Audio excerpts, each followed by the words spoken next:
conflicted the mic. I turned it on because I wasn't going to be able to reach it.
I'm happy to welcome all of you tonight to the second of, actually I guess it's the third of the public events for the 2023 Bach Institute.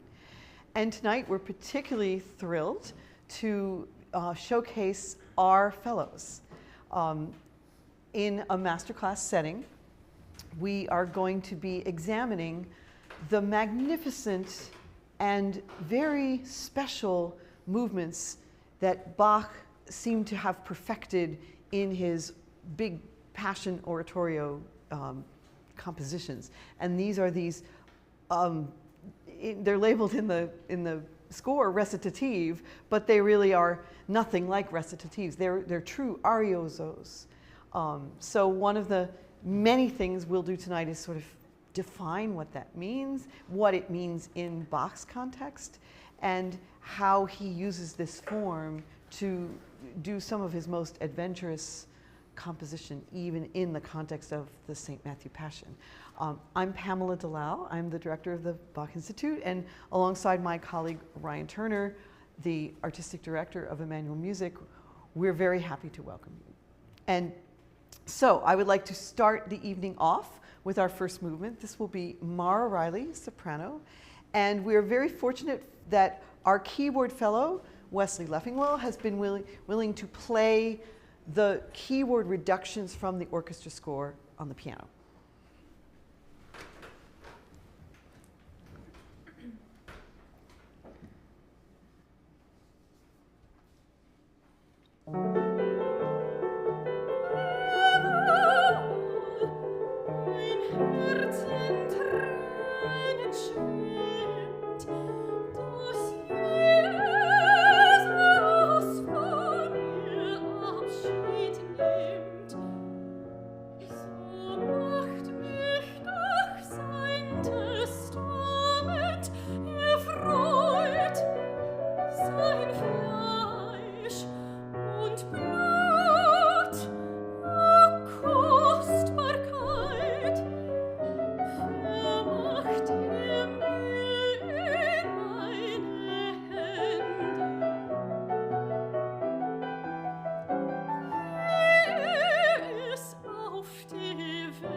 Certainly, one doesn't normally expect to hear applause at that moment. I'm wondering if you can tell us a little bit more about how this movement fits into the larger work. Sure. So this is number 12, which doesn't mean anything.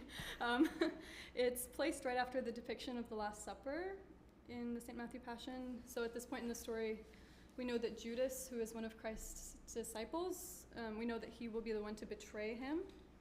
And Jesus gives them bread and wine, of which he says, "For this is my blood of the New Testament, which is shed for many for the remission of sins." And this is the testament that the speaker references in the Arioso. It's unclear exactly who the soprano represents, but either an observer of the action or perhaps one of the disciples, based on the context. And basically what I'm saying in the text is that although Jesus' impending death upsets me and makes me sad, this New Testament that he has taught us makes me glad. Yeah. And it comes right before a soprano aria, which is kind of a declaration of faith and devotion. Great.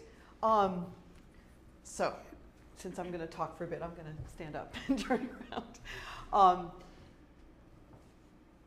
One thing that Mara mentioned that you could skip over, but I think it's worth just pulling out a little bit, is it comes before a soprano aria. So, in fact, all of the movements we're hearing tonight and all of the movements in the Matthew Passion that we could call Arioso are set right before an aria for the same voice type. But that doesn't always happen with Bach. In fact, there's a very striking example in the St. John Passion where there's an Arioso for a baritone followed by a tenor aria. I didn't necessarily comb through everything, including all the cantatas, to question whether movements that sound like this, that are Arioso-like, stand on their own without necessarily being followed by an aria. But in this case, at least, they have a certain regularity, right? But something you said, I'm really drawn to sort of dig deeper into. Because Mara herself is saying, I'm not sure who is meant to be singing. Who is the me in this text? And that brings up something that, to me, is fascinating and really profound in the Passions, which is something Ryan and I have talked about, of these sort of layers of time. So what we have in the Passions as Bach creates them are the gospel text itself, which is represented mostly by the evangelist, but sometimes turba choruses or other characters. And then we have chorales. And by Bach's time, when we hear a chorale, we are thinking 100, 150 years earlier to Luther's time, when many of these chorales were first sung. So there's this sense of, from the contemporary person's perspective, also a past, but not as far back as the history of the gospel. And then we come to this, and this question about who is saying these words, I think it's been a debate in performance practice, especially recently, as we know that some productions are starting to get interested in, can we stage these works? You know, are they incipient dramas? Can we make them actual dramas? If you stage a passion, like I said, you already have certain people playing characters, but most of them sing just recit, just dry, secco recit. You have to make this person a character in the narrative at the time, right? I don't believe that's what Bach's intention was. I believe that every single one of the aria movements are a faithful person in the congregation stopping the story for a moment to have an emotional reaction. So even though you talk about he's going to die, it's only going to die in the course of watching the 2-hour movie. You know, it's like, at this point in the story, he's not dead yet. I really wish it didn't have to happen that way, but of course I can't change it because it's 2,000 years ago, right? There are times, and we'll see some of those tonight, when the boundaries get blurred. Like there might be a really significant person who was just mentioned in the narrative, and then if somebody stands up and sounds like they're actually singing the emotions of that person. In your case, I think, yeah, you would have to sort of search around a little bit to try to guess who that person is, and I think you don't need to, because it's better to sort of say, wow, I'm living this in real time. And in real time, it's breaking my heart to think that this incredible person, loving, divine presence is going to leave us, right? But your sadness is tempered with joy because you're also welcoming this amazing gift of the testament, of the communion. Yeah, so I think that's an interesting question, and one of the threads that I want to pull tonight is to think about the poetry. I don't know if you have any observations, or Wesley, you are free to chime in, about the text itself, more than its meaning, just maybe imagery or...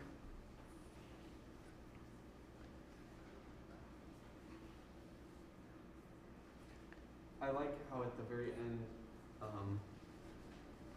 he loves them to the end, and the line descends to end on the low C. That is a very beautiful gesture. Text painting. Yes, yeah. yes, yes. The poet of all of these movements was a man named Henrizi, but he took the pen name Picander. He was a Leipzig poet and a scholar, a classicist. And of course, Picander is a Greek name, so he was kind of styling himself as a, you know, I'm just like one of the Greek ode writers. And he became a big collaborator of Bach's, writing many, many, many cantatas and secular cantatas and other pieces. He famously wrote the libretto for Phoebus and Pan, which is a real apologia for who Bach says that he is. And this movement maybe doesn't show it as strongly as even the aria that follows, but one of the beautiful poetic things that he's able to do is he loves to play with paradox. So we're going to see a lot of these sort of paradoxical images here. I don't think there's a lot here, but I do think that that first line shouldn't just be skipped over. Mein Herz in Tränen schwimmt, right? very compelling image, right? In the aria, you make this wonderful sort of, I'm going to give you my heart so that you can enter inside, but you are greater than the whole world, but nevertheless you are inside my heart. So there's this sort of out and in paradox, which is, quite remarkable. That it's almost like a multi-world physics problem, if you will, but miraculous in the sense of. So I would encourage all of you, when you think about the text, to be alive to these kinds of subtle resonances that the poet is playing with. Sein Fleisch und Blut, oh Kostbarkeit. We're going to, of course, have a chance for you to sing it again, and there's some other things I want to talk about more on the musical level. But it's a great privilege when you're a singer to get to sing a phrase that starts, oh. So don't miss the resonance of this kind of breaking of the fluidity of your speech to just react to this sense of treasure that you are discovering, right? Yeah, all right, so let's switch gears and talk about some of the tools. First of all, we hear this on the piano. Now, we at Emmanuel are very ecumenical about instrumentation, as you know. And we do admire some great exponents of Bach who play Bach on the piano, like Simona Dinderstein, for instance. But we're not advocating that this music belongs on the piano. What I would say is that, short of being able to put an entire orchestra together for this evening's workshop, the piano serves for us as the best analog for an orchestra. It functions much better than a harpsichord would, and it's even, I think, more effective than the organ is. And so that's simply the reason why, if we must reduce these unbelievably colorful orchestrations to one keyboard instrument, it's piano that we're using. But that, of course, is not the sound that we would hear. And so what is the instrumentation here? It's for continuo, live, and then 2 oboe d'amore. What is the oboe d'amore doing? Can you show us? Yes. In unison, well, in parallel motion, 2 of them are playing at the third.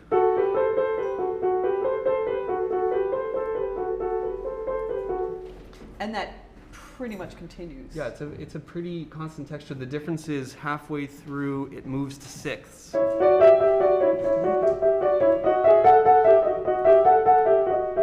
But most of the time it's fairly constant. And then there's these long notes like in measure 4, where, of course, on the piano, it's very hard to pull this off. It continues, and the tension continues to be held. And that's one thing that's important about the color of these instruments, is how they can bloom and push the tension towards wherever we're going. So here's a question that I suspect will not be easy to answer. Why oboes d'amore?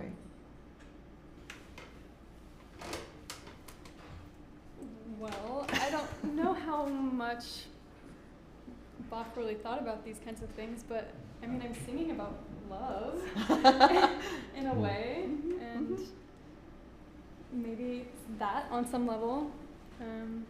That's the only answer. Yeah, I don't think that's off the table. I mean, he loves this instrument, speaking of love. I mean, oboes d'amore are very much a staple of his orchestral textures. And I don't think it's because he's always thinking of that one dimension. But I think, we can ask the question, again, in the absence of actually having the instrument sounding in the room, of, what is the color of this instrument? How does it complement or set off the soprano voice? Interesting. And then this other thing, this is only the first of the 4 pieces we're going to hear, but what we are noticing is that it's like a carpet of texture, right? It's a very continuous pattern that has a couple of interruptions. That I think is one of the things that seems to set off Arioso from aria, right? Aria is much more about melodic motive, and this is, boy, if that's a motive, it's really minuscule. You know, it's like an oriental carpet. It's just this tiny little pattern that's continuing and continuing and giving you this kind of halo, right? So here's the next question. What key is this movement in? E minor. And how do you know that?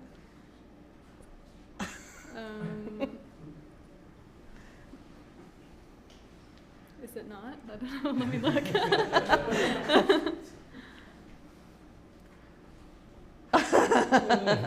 I see the movement starting in E minor, possibly, and then every turn it goes to a different place. Mm-hmm. So I think it's one of those spots, just like in many of the other recits. Can you play the E minor chord at the beginning of the piece? So it would be, I mean, that's what it implies. That's what it implies. By using a 7/5 Yeah. in this key, it implies that we are in somewhere, maybe going to E minor. Sure. When do we actually get to E minor? Not until bar 9. Yeah. Yeah. And how many measures are there in the movement? 14, 13? Yeah. Mhm. So we're in E minor, but we don't know we're really in E minor until 2/3 of the way through the piece, which is really fascinating. Let's hear it again at this point, and ask yourself that question when you're listening. Where is the stable harmony? When do we really arrive? And what's happening to the music, and presumably to us, as we are searching for that cadence, right?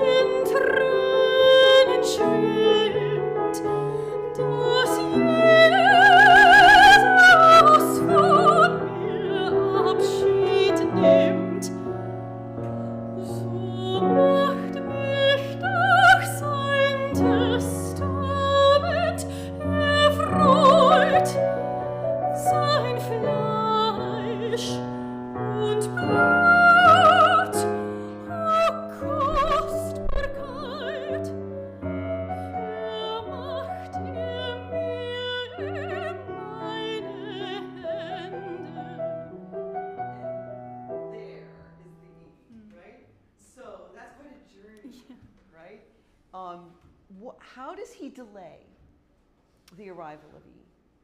Well, first, I think the first major tonicization is B minor, which is unusual because that's the dominant.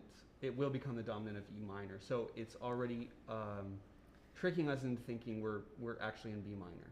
Mm-hmm. And then, I mean, of course, the 4/2s always signify a move. And then, of course, ending in C major is, I think, also amazing. Yes, well, we're about to hear that part. Yes. So I have to say, very inspired by the talk on Friday night by the great musicologist and theorist Eric Chafe, who took us on a journey that was quite intense about understanding harmonic motion and harmonic pivot chords and other things that potentially might have been very arcane for us. But what Wesley just mentioned was 4/2. And I think, Wesley, maybe you can build a 4/2 chord for us so we understand what you mean. I'll talk about this one. That's the one in 7. Okay, so show us the one first. In E minor? No, just show us the part of that that's not the 7. Oh, No, don't play the G, just play the A part. Don't play the G. Don't play the 7. I see what you're saying. I see what you're saying. Okay. You're going to change the bass. Okay. Right. Okay. Okay, so this is a major chord. We all hear what we recognize to be a major chord. And major chords can have other things stacked on top of them, right? So you can take A, C, E, and then above the E, you can put a G. No, above, yeah.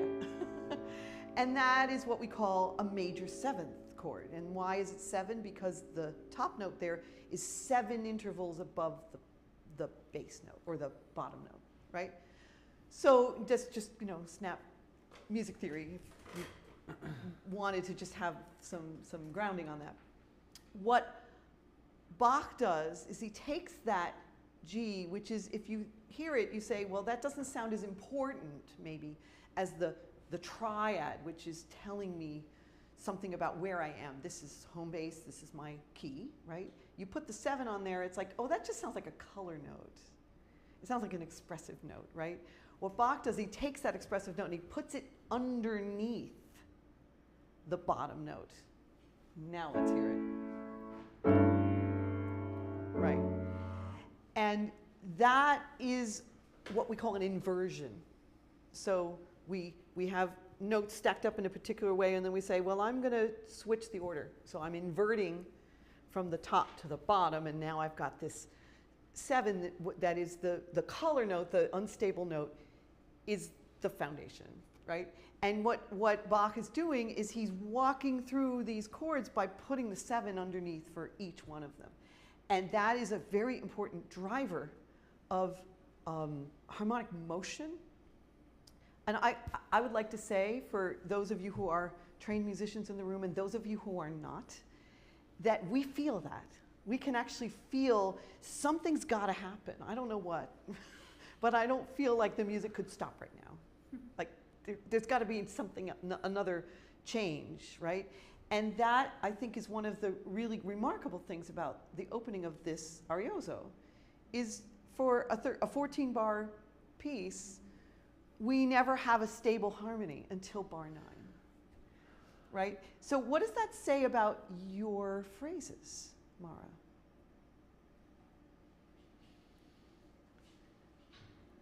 How many phrases do you feel that you have to sing? What does it mean to decide something as a phrase? That's a good question. I mean, it has to do with a lot of factors. Yeah. But I think you're wanting a harmonic answer. Well, so, I mean, when the harmony changes, that can signify a kind of a break. Yeah. Moving on to another idea or phrase. So, an even simpler way of defining a phrase is when the singer stops to breathe. That's a really nice, easy way, right? So you say, Vivo, right? That could be a phrase, but probably not. Mein Herz in Tränen schwimmt. Okay, that sounds like it could be a phrase. It sounds like a semicolon or a comma or something like that. But right at the moment where it feels like maybe she can rest a little bit, we get that 7, right? And so what that means is, no, I'm not done, right? And that's the energy I think I know you feel underneath you. That every time you get to one of those places where it feels like, okay, I've got a paragraph or a punctuation or something, Bach says, keep going, right? This is, for me, on a very basic level, how Bach talks to us through harmony. He's building the phrases and he's constraining us to not take a kind of a dip in the energy, but instead the energy surges right at the moment when it feels otherwise that we might be relaxing, right? So that, I think, is a really fascinating thing about this particular movement, is that he does it to you like 4 times.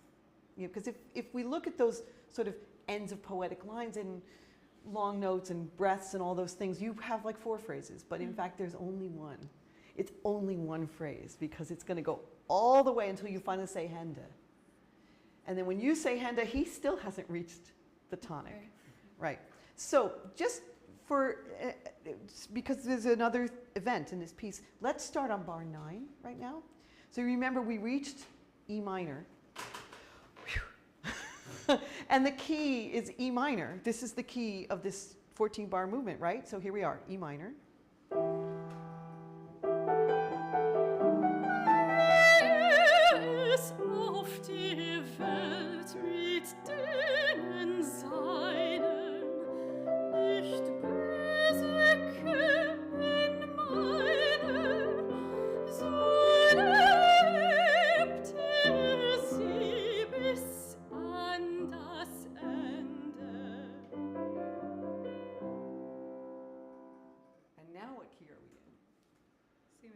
major, right? So it's hard to say the piece is in E minor when it cadences so finally and happily and strongly in C.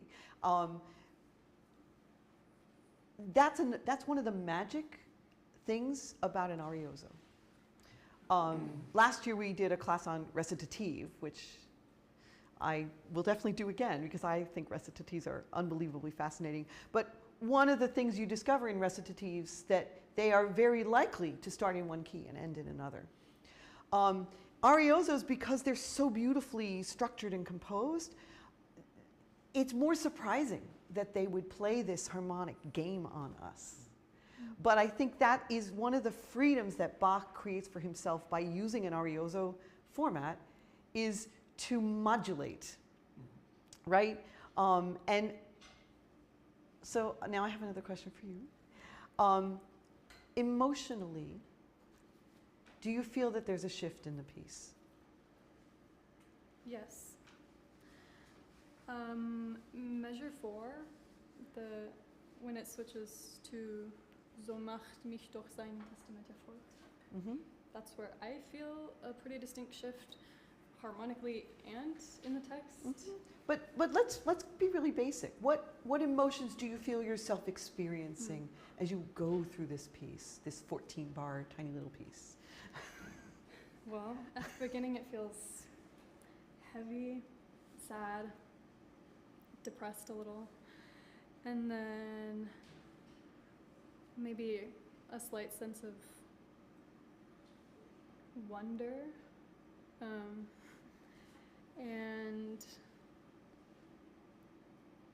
then I think it just becomes like an expression of gratitude towards the end, and just amazement that Jesus is doing this for me just like he did for the people that were around when he was on earth. Yeah, so by using all these tools that we've just discovered, he's creating kind of a kaleidoscope of an emotional transformation, right?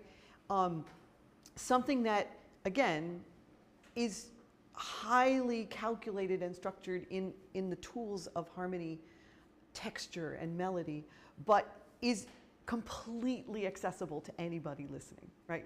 You feel that when it shifts, and then especially the most beautiful note in the whole piece, that first F natural, which is in bar 10, I believe, right? Could you show us that again from bar 9? Oh, sure.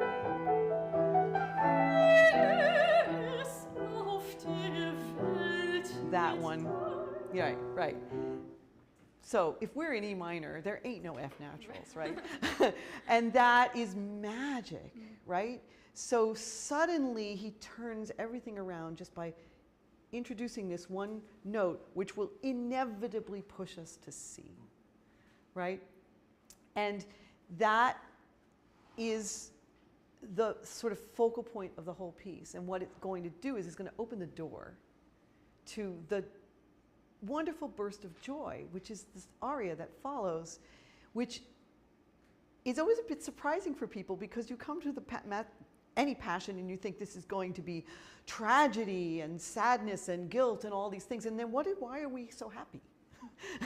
We have this beautiful happy aria because we're celebrating the gift of the communion.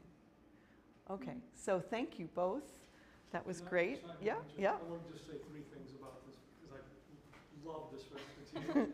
I think there's something special that happens in the 4th measure.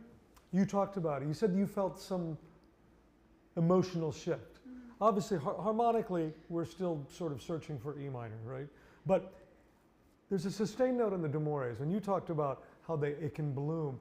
But what specifically is happening in the text at that moment? Why would Bach stop this sort of, I call it the tear motive, or the swimming motive? Why does it stop at that moment? Well, I think it's kind of like a but moment, because the speaker is saying, talking about the sadness and the tears, but wait, there's a very positive side to all of this. So I think if you were to sing it again, find that moment where there's a real sense of a big change. emotionally there. That's the first thing. The second thing I want to say is that in bar 11, this is a text thing as well, I think so many singers decide böse. It's such a great word to sing, right? Evil. I don't think it's about the evil. I've gone back and forth on which one It's to about stress. I don't böse know. können, right? Would not wish them harm or wish them evil. I think it's so much more interesting if you can find, and it's easy, it's a downbeat, it's a big harmonic shift. But if you can go to können, to me is much more interesting. The final thing I'll say is, I find this, yes, there is an arrival in bar 10 on C major, but to me the real arrival is on the downbeat of the penultimate measure when we get C major in its first inversion. F major chord too is with the second. Yes, Incredible. and because it's coming from the subdominant in a way. I mean, we get the F in the bottom going to C major in first inversion. But to me, this word right here is the whole reason for the entire Passion, right? It's about so liebt. And I think if there's some way, I'm going to ask you if we don't mind, I know we're short on time, but if you could do it again just for measure 9, with that in mind, and I'm not going to tell you what to do, but that's the special moment. And then the final thing before you do is if we get the tempo right, I always think the triplets are the 16th notes of the aria that follows it. So that there's a sense of seamlessness that goes into it. From bar 9, and then we'll be done.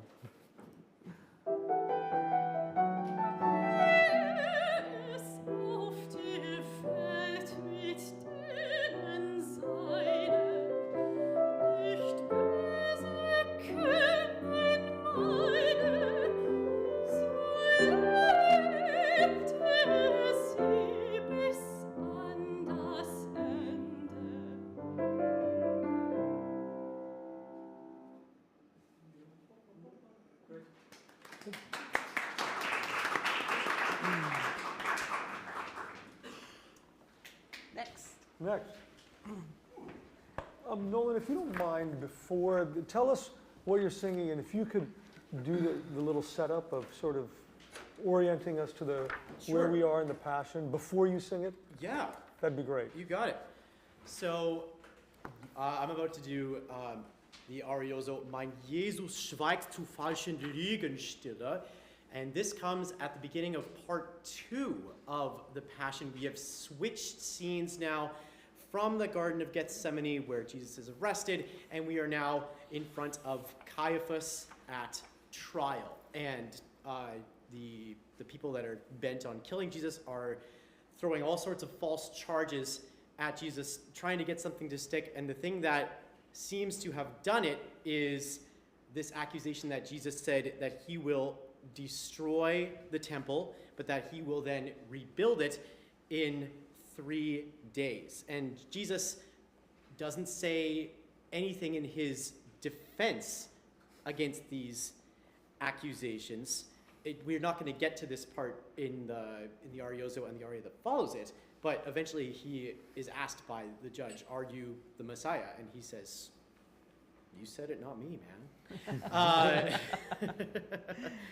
And so in between there, after this Arioso, the tenor has the aria Geduld, Geduld, wenn mich falsche Zungen stechen. Patience, patience. We're getting this call to from this, again, similar to what Mara just did. It's this character, this observer, this commentator on what's going on in front. Great. And just to orient again our ear, could you tell us what would the instrumentation be? For sure. So we've got the continuo, we've got 2 oboes, again, and we're going to throw in a little bit of a curveball here with the viola da gamba, a precursor to the cello.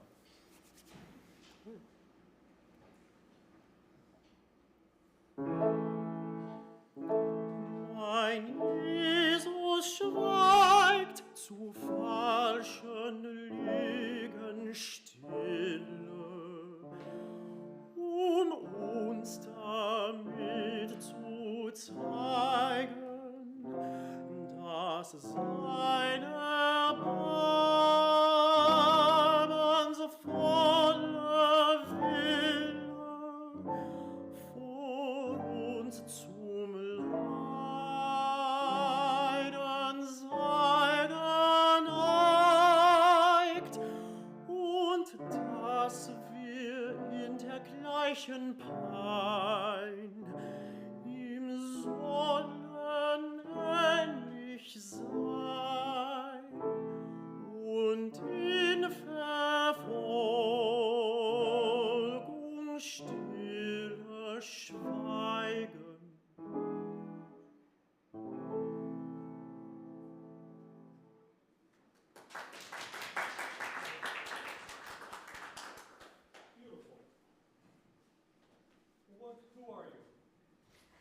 Who's singing this?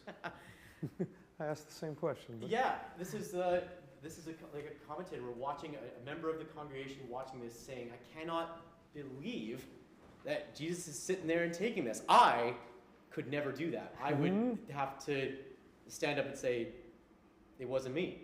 Great. So that right there, what's that emotion? What's the character? What are you feeling at the beginning of this? Shock. Shock. Yeah. Great. I want you to sing the whole thing again and let that adjective of shock, that emotion, let that color everything you do. And there's a turning point and you'll figure out when you come to some sense of conclusion. But start with shock and let that also inform the tempo and where the lines are going. That's all I'm going to say. Sing it again. Mein Jesus schweigt zu falschen Liegen stille. Sorry, I'm going to stop you. What's happening in the orchestra? What are these chunks? What is that? These are I think the charges that are being, it's almost like you're watching Jesus in a boxing ring. Yes. And he's just Rocky. He's just taking the or punches. Like whips are being scourged. I think, can you be a little more violent and aggressive? Sure. You're so gentle. I stopped piano, so I just wanted to make sure. No, well, piano can be incredibly scary. Yeah. Chomp, chomp, chomp. It's got that feeling, and I think it can propel you forward a little bit more. This felt a little bit too much like you were on the sidelines going, look. Go. Yeah, it was too easy going. A little more agitation.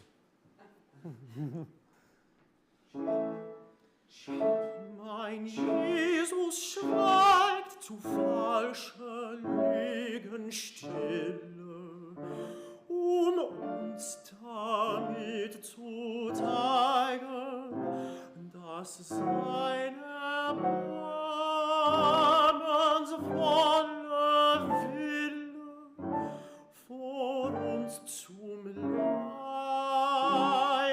sei geneigt und dass wir in der gleichen Pein ihm sollen ähnlich sein und in Verfolgung stille schweigen. How'd that feel? Got a bit more contrast in there now. Yeah. Where does the shift happen for you? When the focus shifts, which is the pickup to bar 7. Mm-hmm. Yep. When suddenly it's about. All of a sudden, it's not about Jesus anymore. It's about. Could I do that? As a believer, I'm being called to this. Can I do it? So what are I'm going to use a Pam Dellal phrase. What are the tools that you have available vocally? What are the options to make that shift? There's a bit more of maybe from shock, like scared shock, disbelieving shock, maybe to awestruck wonder shock. Wow. Okay. So what does that mean for you from a vocal standpoint? It'll pull back. It'll sound it'll have a bit more float to it, and it will be. There's more reverence in that tone of voice. Great. Can you do that and go further with it? Sure. There's something, Nolan, that you're doing that's just absolutely fantastic. The first 3 bars almost feel very much almost syllabic, and intentionally so. I love it. And then when you go to Sein erbarm, you start to sort of tug and pull. And I love that shift. That's really nice. And the C sharp on Leiden, we've been talking all week about some certain intervals should not sound easy. And that's one of those. I just encourage you, use the L even more. You hardly can have too much L, even if it's late. Even if the vowel comes late, it's okay. And that will set up the shift after Leiden sei geneigt. You can bring that in. So could we do it? Oh, it's so short. Just go to the top again. The other thing is this last phrase. I feel like that needs to feel a little more, Persecuting. yeah.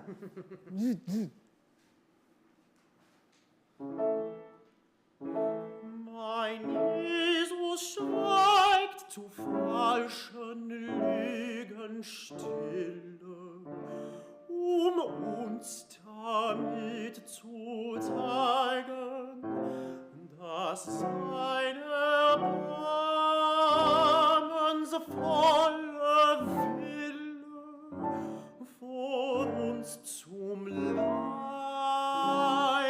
sei geneigt und dass wir in der gleichen Pein ihm sollen ähnlich sein und in Verfolgung stille schweigen.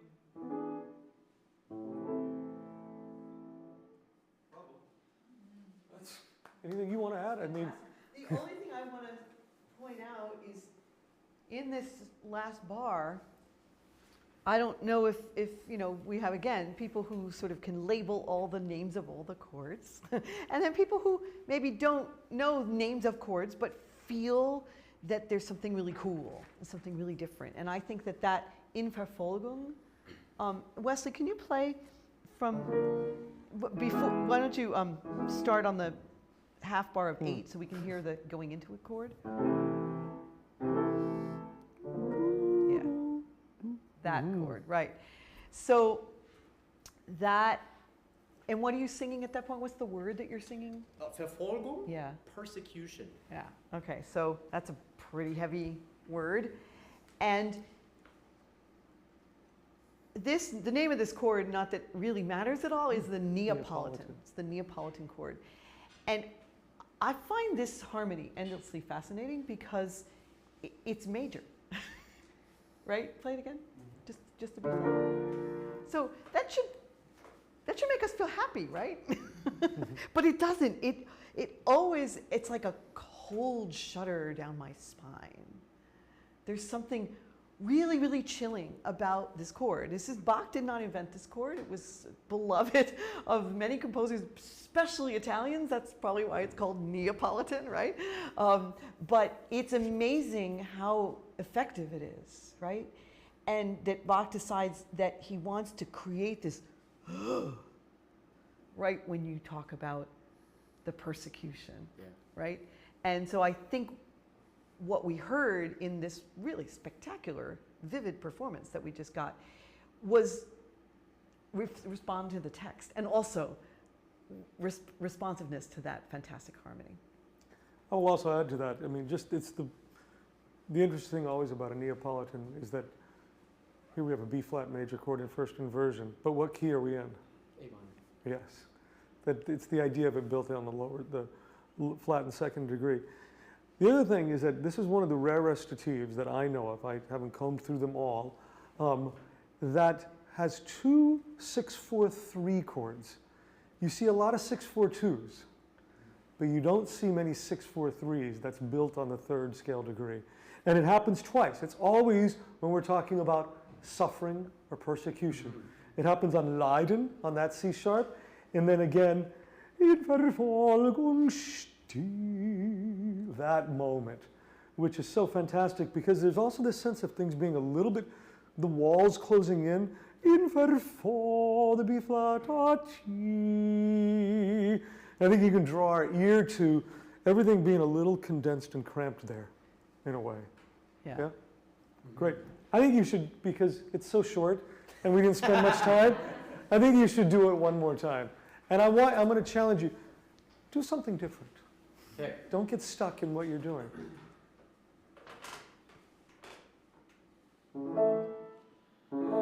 Mein Jesus schweigt zu falschen Lügen stille, uns damit zu zeigen, dass seine barmensvolle Wille vor uns zum Leiden sei geneigt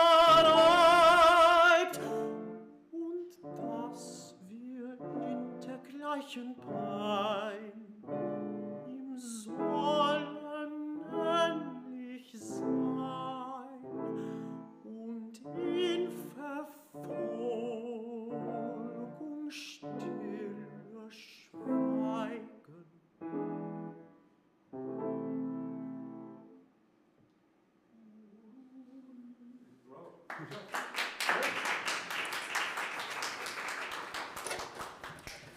Ingrid. So we, as you probably can tell from the program, we're walking through the piece basically chronologically. So the next one we have is closer to the end. I think it might be good for you also to set up our context. Sure. Yes. So at this point, all the charges have been made. Decision has been made. Jesus shall be crucified, and this is after he has been led to Golgotha, or the place of skulls, where the crucifixion happens. Jesus, along with 2 thieves, have been crucified, and the people and the priests are saying that, you know, if you have made the claim that you will come back, go ahead. Now's your chance. Prove to us what you were saying. And this recitative is, again, a commentator, an observer, commenting on this horrific act that has just happened. This beautiful Lord of Glory is shamefully being punished and is dying here. He who was supposed to be the blessing and the salvation of the world is now placed upon this hill, on this cross, as a punishment, as a curse, for just being who he is, and basically saying, this is so unjust, this is so cruel, and I am so touched by it, by its horrific nature. It's just so moving to the person who is singing this recitative. And then after this, the alto aria comes in and basically says that his arms are outreached even on the cross, and they are outstretched for you, for us, and come, you can still have faith in him, and he can still save you. So it turns from this despair to this sort of, no, he is still there, even in death.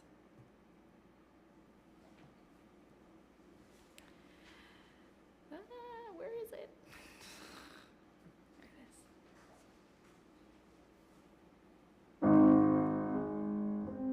Ach, Golgatha,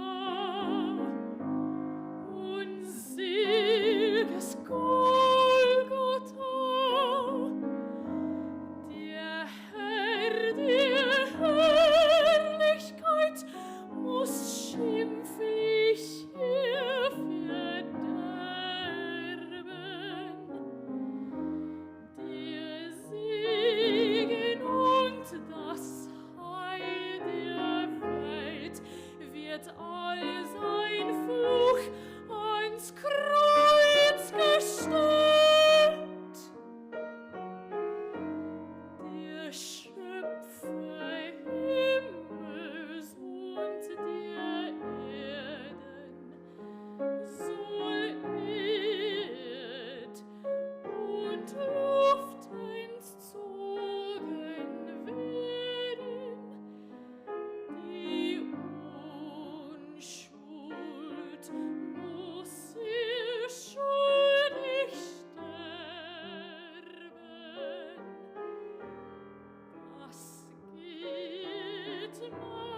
God, there's so many places to start with this piece.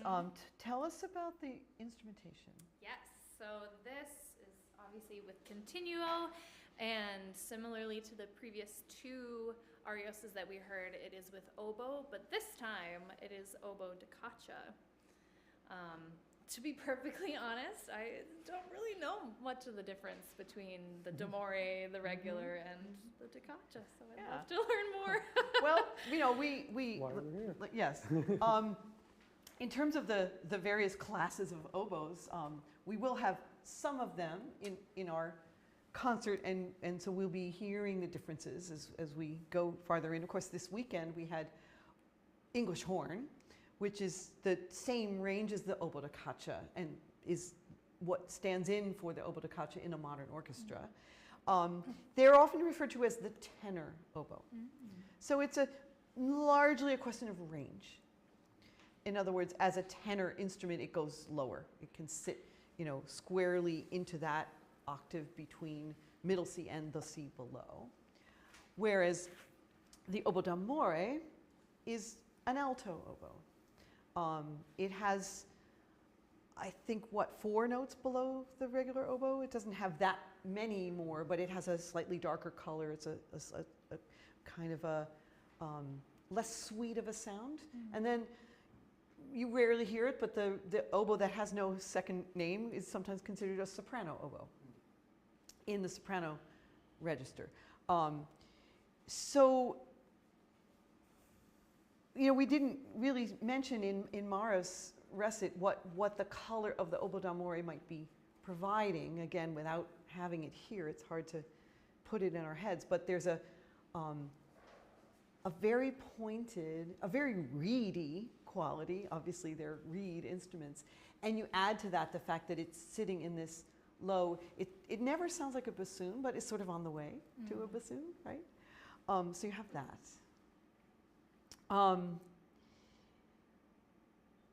Again, like in Mara's piece, we have a figuration that is continuous. Right, can you give us a little example of that?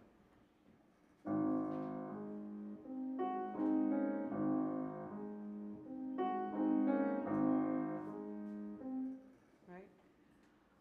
And I think I'd be curious, to both of you, if that sound, just that by itself, suggests an emotion. Well, it's definitely not like Mara's Arioso. That one had the more, what was it, the sobbing, the tears falling. Yeah. This doesn't sound like that at all. No, it really doesn't. No, And it is major, right? it doesn't sound like it. And it doesn't sound like it's major. Well, that's because we have all these sevens, right? But it's definitely not minor, right? So we don't clearly hear what for us easily is a minor key is sad and a major key is happy. But you know, here we have this thing. Yeah. This thing. I think in order to kind of set up the strangeness of this piece, I'd like you to actually very quickly walk us through what happens before. So if you could play just from here, it's all in unison here.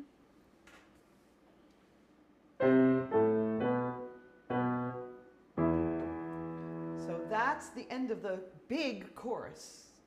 And they say, you know, he said, I am God's son. Ich bin Gottes Sohn. And that's E minor. Then the next chord is desgleichen schmerzen ihn auch die Mörder, die mit ihm gekreuziget waren. And now we're in C minor. That didn't take very long. Actually, Eric Chafe mentioned this on Friday. He mentioned this very, very rapid shift from E minor, which is the opening key of the Matthew Passion, to C minor, which is the closing key of the Matthew Passion. And it happens right here. So the most important shift in the entire Matthew Passion is effected in the little tiny 3-bar evangelist recit. And it happens on that pivot note, which is the high A flat. Die mit ihm gekreuziget waren. So the first piece of concerted music, music that's orchestrated, is this recit that Ingrid is singing. And I thought you walked us through the text really beautifully. I think this text is an incredible piece of poetry. And here I think we see what I was referencing earlier about Picander and his play with words. He's setting up these oxymorons, right? The Segen und das Heil der Welt wird als ein Fluch ans Kreuz gestellt, right? So the curse and the blessing, right? Der Schöpfer Himmels und der Erden soll entzogen werden, right? So we are in, this is one of the most remarkable pieces by Bach, I know, this little movement, because he doesn't give us a simple thing to feel, right? We felt grief and then we felt love. We felt shock and horror and sort of responsibility. Like we can understand that. This is hard to understand. It's hard to know what to feel. Yeah. And your role, the most remarkable thing for me, your role changes in the course of this piece, because you start out proclaiming to the world, look at what is happening here. This does not make sense. This is, we are in a world turned upside down. The entire universe is being turned upside down. It is much greater than the personal loss of the followers of Jesus. This is an outrage against nature. It's an outrage against the cosmos, right? So we're going to hear you sing this again, and I want to challenge you to do a couple of things. You have to embody that kind of righteous indignation, but I also want to challenge you to show the oxymorons in how you change the color of your voice and the articulation, right? So let's hear it again.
Yeah. Yeah. That was fun. Yeah, it's fun. I I can't believe that anything less would do, right? And Ingrid has a tremendous musical imagination, and she really found so many different ways to walk us through that text.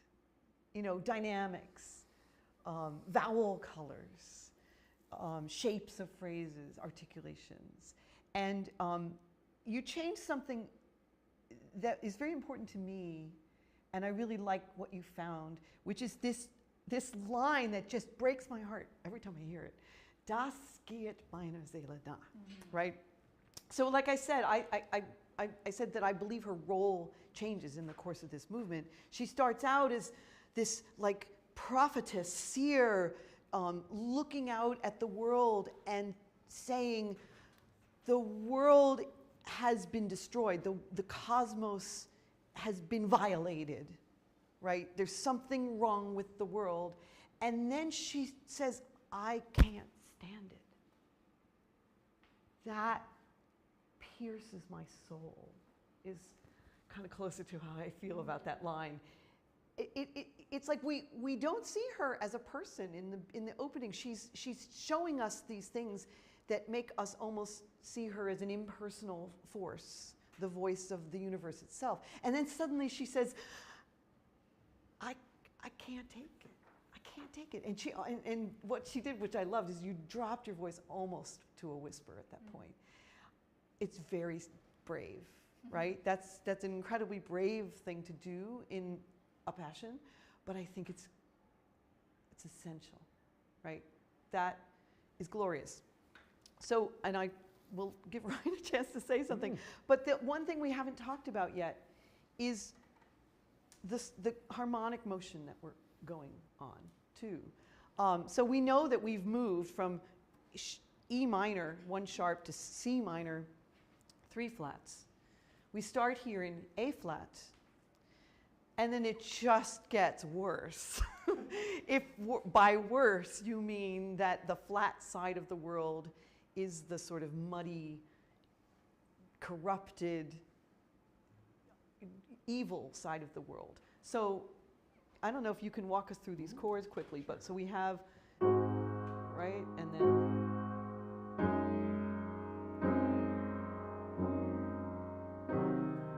oh, you got one.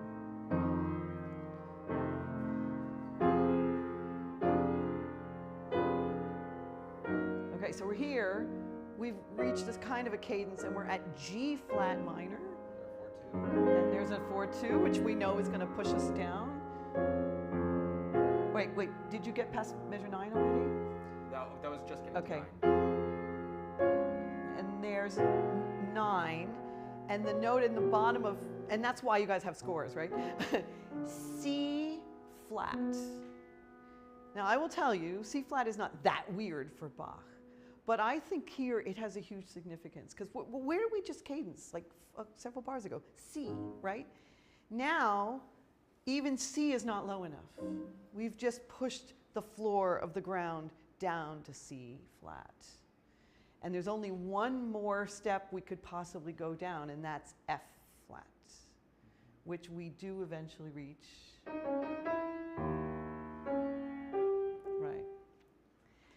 So the very last thing that I can ask you to do to improve that performance is to not be polite about coming off the G natural at the very, very end.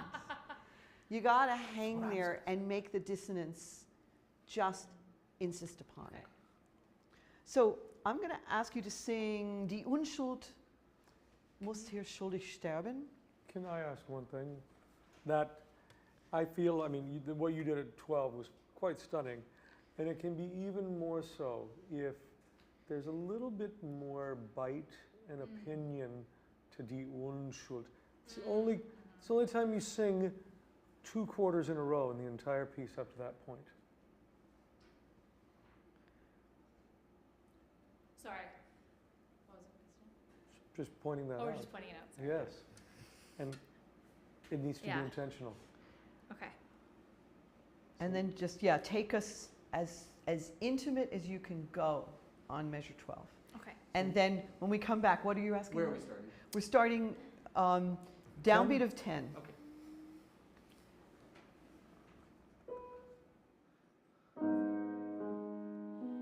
Die Unschuld muss hier schuldig sterben. Das geht meine Seele nah.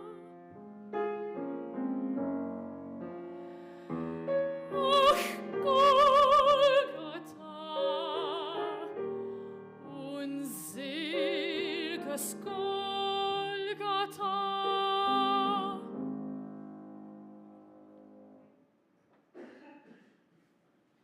I think in a performance we probably have a little bit of a retard, Okay. finally to relax Okay. at the end. Can we just do the pick up to 14? And we'll just try that. And Golgotha. No taper, Okay. no diminuendo. Just hang on to it. And I even think if it bleeds into Okay. the final A flat sonority, All so right. be it. So here's halfway through 13. Ach, Golgatha, unsel'ges Golgatha.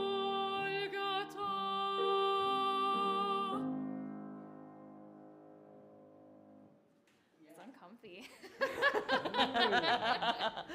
Yeah, I think you need to be uncomfortable and you need to make us feel uncomfortable. Okay.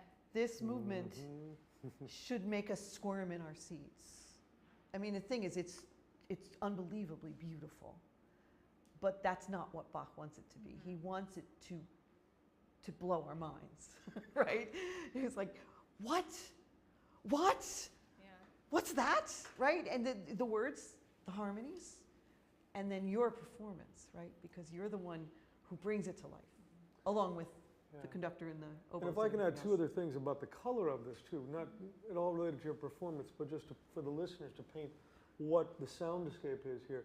It's not often that Bach writes this, where he has specifically the violon or the bass, the 16-foot continuo bowed instrument, playing something different than the cello.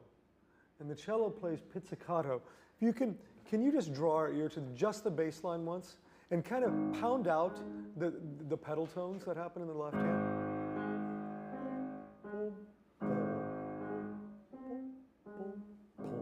And it's unrelenting throughout the whole thing. There's that color. The other thing I'll note is that this is sort of it's 12 tone. Every single chromatic tone in the scale are present in this one recitative as he works his way to the flat side of the world. Right. Yeah, stunning. Cool. All right, thank you. Great. Thank you. Bravo.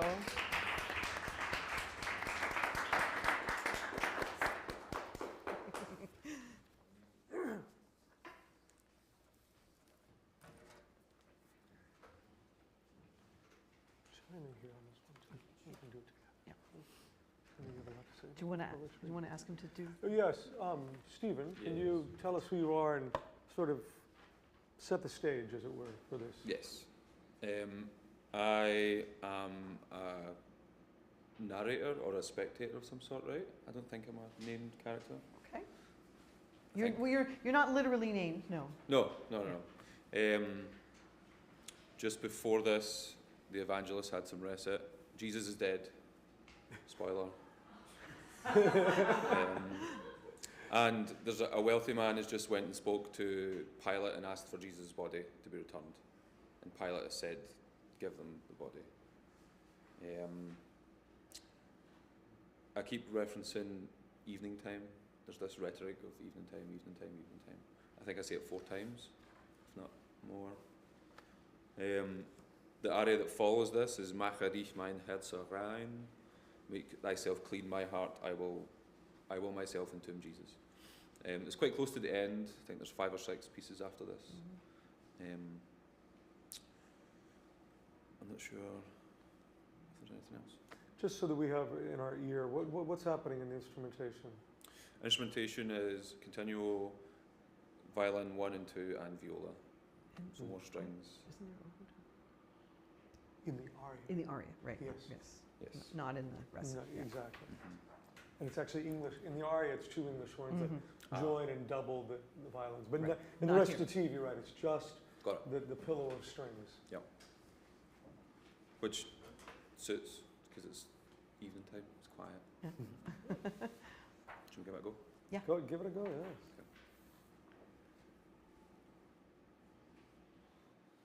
Am Abend, da es kühle war, ward Adams Fallen offenbar. Am Abend drücket in der Heiland nieder. Am Abend kam die Taube wieder und trug ein Ölblatt in die Munde. O schöne Zeit, o Abendstunde.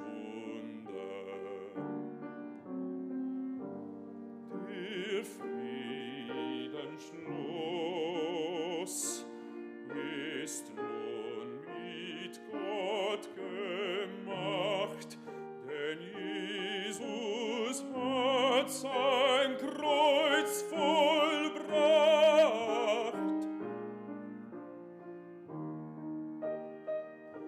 Sein Leichnam kömmt zur Ruhe. Ach, liebe Seele, bitte du, geh, lasse dir den Toten Jesum schenken. O heilsames, o köstliches Angedenken.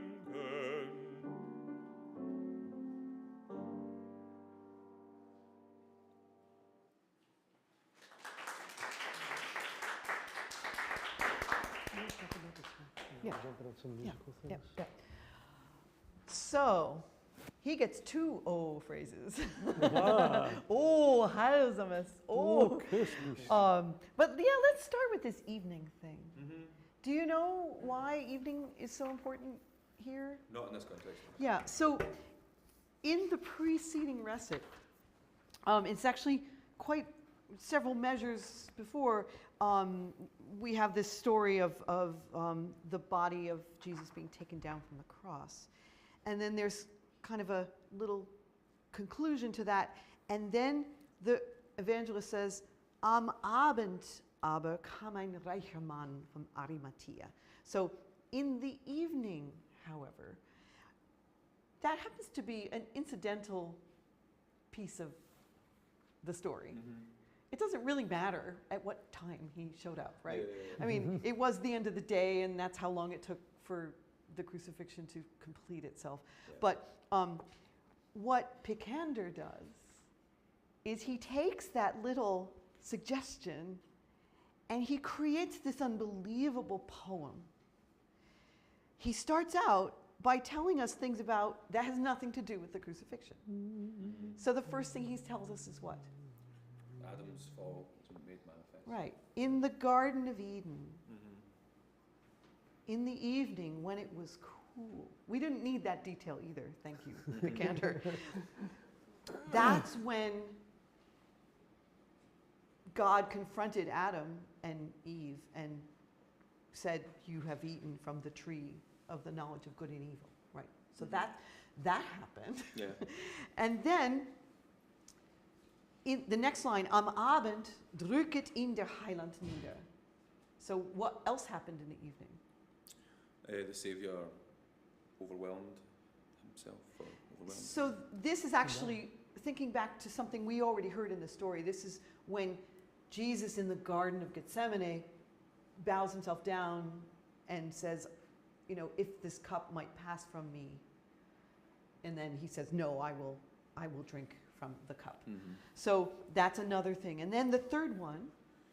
The dove returns with an olive branch. And who is that dove, and in what story does that happen? It's an excellent question.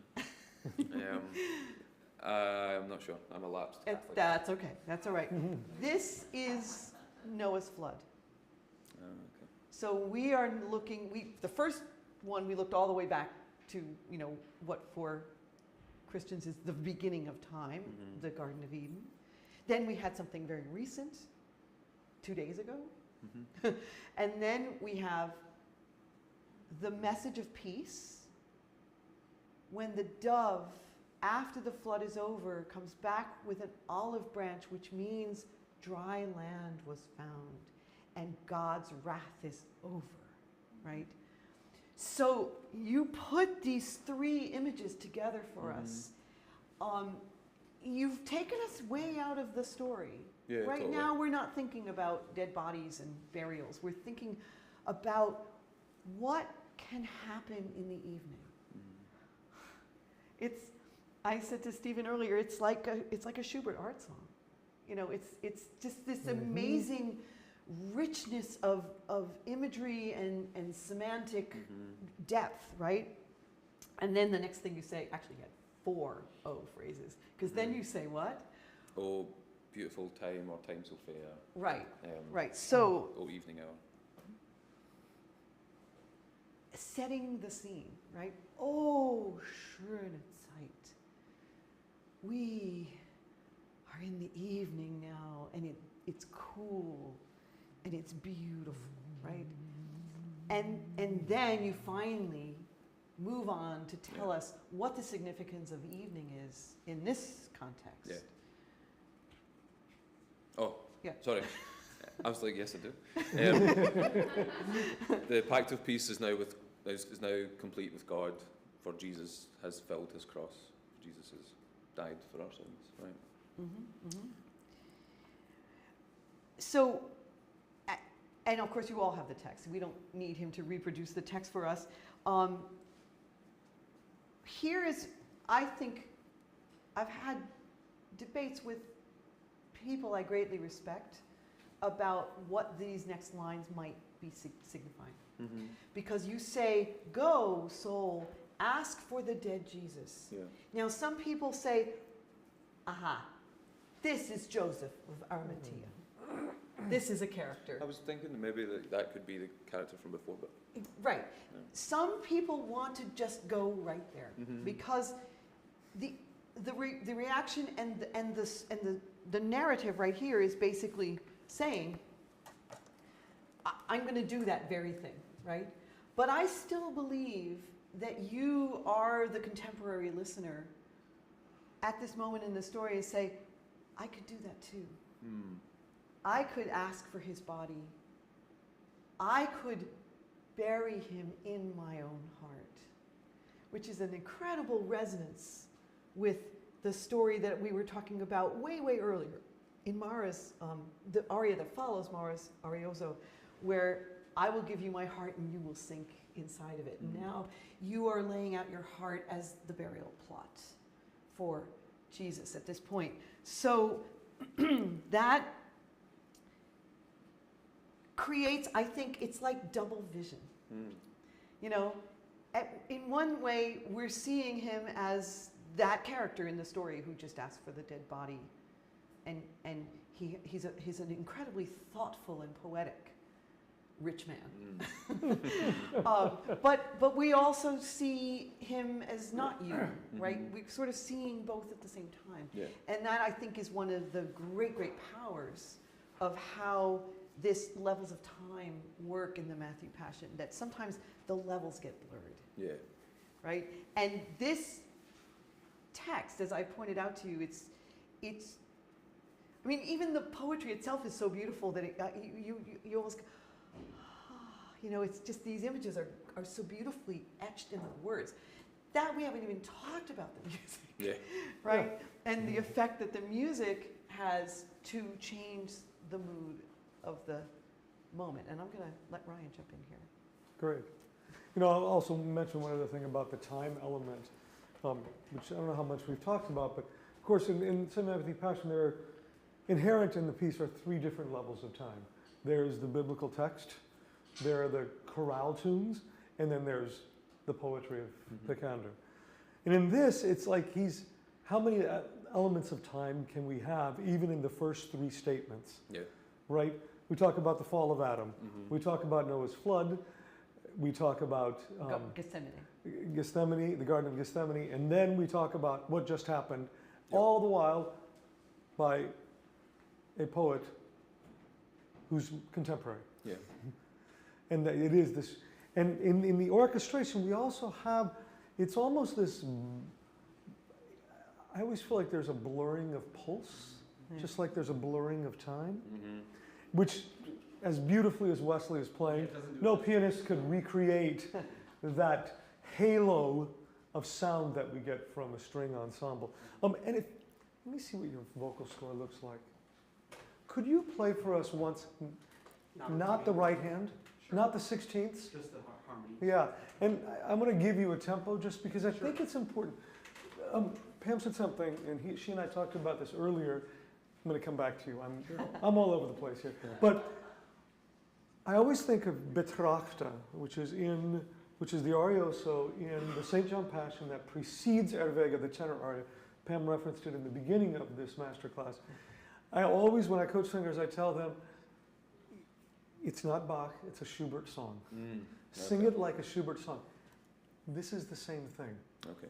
And I think what's so easy for a singer, because of where it's going harmonically, and I know there's still some things in it that are still perhaps a little slightly unfamiliar, I'm sure you'd like another crack at. I would love to Yes. myself.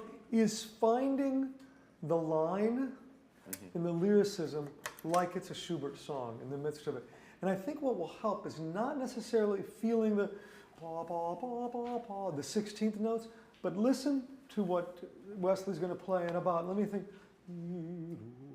about 3 and 4.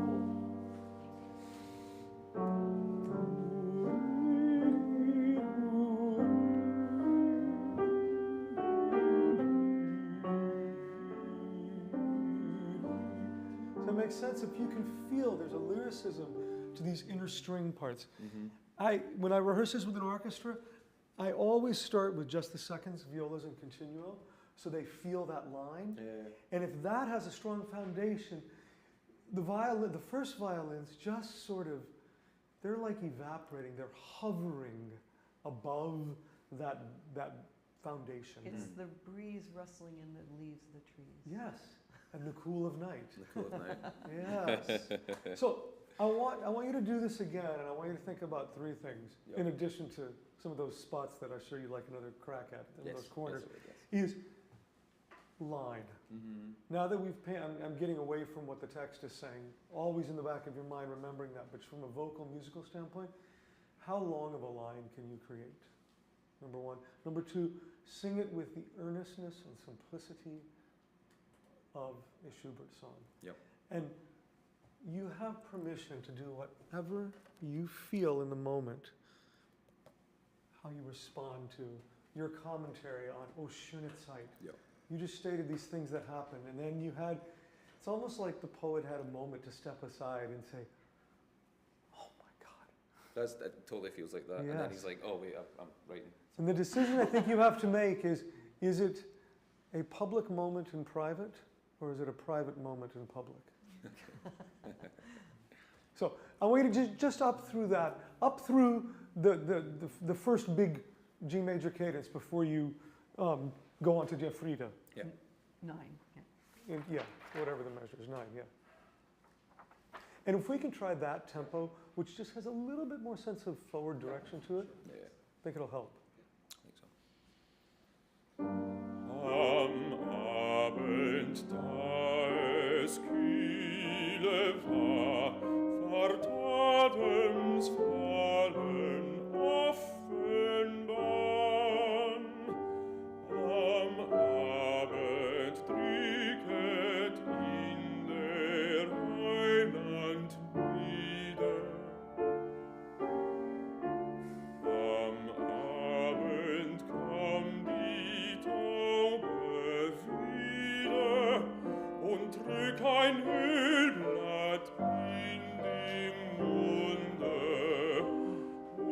schöne Zeit,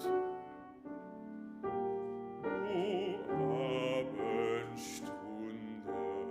Great. I want to go back and do a little bit again. Just Wesley, can you check the chord on the fourth beat of bar 8? Yes, I missed that. Yeah, okay. You're going to do it again. Of course. Can you enjoy the word Mm-hmm. even longer, especially when you have it on the A natural in bar 5? Just, I want you to sort of just sink into the sound in a way. That's the first thing. The second thing is, will you speak your opening 2 phrases? Just speak it as though it's poetry. Yes. And Out of time. In German, yes. Yes, of course. Am Abend, da es kühle war. I want you to do it again, and I want you, you're painting a scene for us. Take us there. Okay. Am Abend, da es kühle war, ward Adams Fallen offenbar. Am Abend drücket ihn der Heiland nieder. Am Abend kam die Taube wieder und trug ein Ölblatt in dem Munde. Oh, schöne Zeit. Sing that again. Now sing it from the top. And when you get to a schöne Zeit, try something different. Okay. Am Abend, da es kühle war, ward Adams Fallen offenbar. Am Abend drücket ihn der Heiland nieder.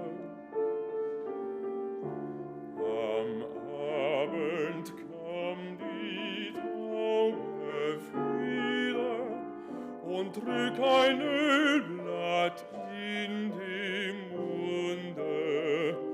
O schöne Zeit,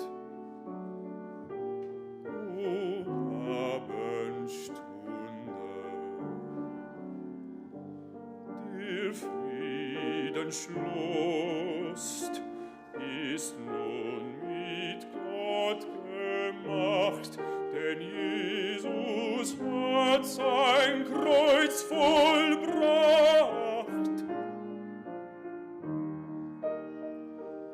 Sein Leichnam kömmt zur Ruhe. Ach, liebe Seele, bitte du, geh, lasse dir den Toten Jesum schenken. O heilsames, o köstliches Angedenken.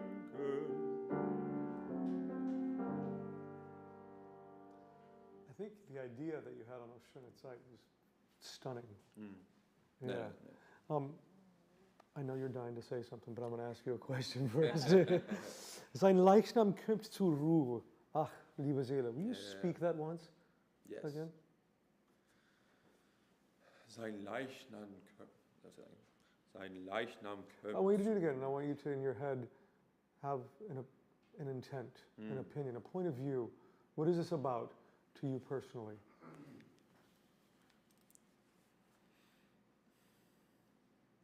Sein Leichnam kommt zur Ruhe. Ach, liebe Seele, bitte du, geh, lasse dir den Toten Jesum schenken. O heilsames, o köstlich Angedenken. Yes. Now, can you go back to bar 9 on Der Friedens and see if you can make that happen after this almost heartbreakingly triumphant E flat major cadence on Vollbracht? Yes. And then there's that shift. Whatever you just did speaking it, all you have to do is speak it on pitch. Okay. From Der Friedensschluss ist nun mit Gott Take your time. Jesus hat sein Kreuz vollbracht.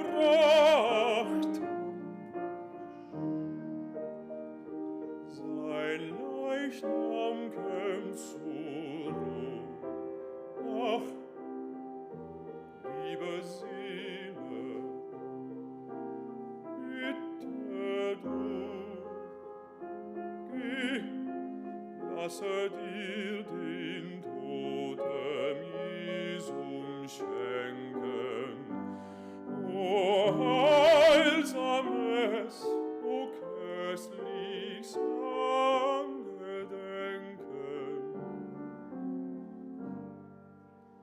Yeah. You know, the next step, I think we intentionally moved the tempo forward a little bit because I wanted you to get a sense of the line. Yeah, I think it's. I think now the next step is to maybe relax into it a little bit more, but maintain that sense of line. Yeah. I think that both worlds can exist at the same time. Yep. Yeah, I think a couple of other elements that we haven't touched on yet. Remember the restlessness of the harmony that we felt in the very first of these ariosos. We didn't know what key we're in. It just kept moving and moving and moving. What do we have in the bass here? We have 4 measures of nothing but G, right? And in fact, if you scan through your score, you'll see that there's a lot of these long, long notes. And so Bach creates this sense of rest, of stasis, of calm by simply slowing down the harmonic motion. And he does that by basically saying, no matter what's happening above, we are in place, right? I think in the course of these 4 pieces that we've learned, we can understand the high significance of the power of that, right? To just be at home as opposed to not at home and searching, your piece, right? That is remarkable, Yeah. right? And then there's one thing that you can catch, I think, a little bit better when you get into this Sein Leichnam käm zur Ruh. Yeah. And then it's not on the beat, the ach. I think Amanda. It's ach. Yes. It's off the 4th beat, so that it's as personal as the statement that Ingrid had. Yeah. We suddenly, instead of you again narrating deep time to us, the Garden of Eden, Noah's flood, we don't know who this person is who's bringing our minds to these beautiful places. Suddenly you become an individual, right when you say, ah. And I will add to that, he comes, yes, there's this great moment too that if you take out the first violins in that moment, with the body, everything comes to rest in C major. And then when it becomes personal on the and of 4, you give us the 7th there. We've heard it in the violin, but it just sort of passed by because there was this sense of settling there. And then you're... Right. So I think the last thing that I want to say, this is, as Stephen said, is the final aria in the Matthew Passion. This is the final arioso. Remember what Ingrid did to us. She turned the world upside down, right? She showed us a world that has been corrupted and perverted. And now what this movement does is it puts it back again. Yep.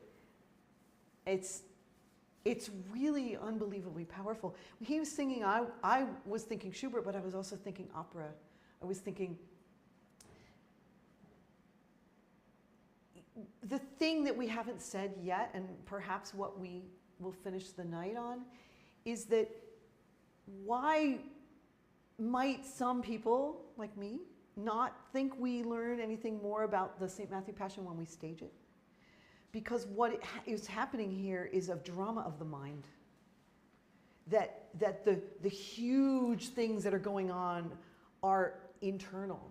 And the only way that we can feel that is to keep it in the level of the mind, the heart.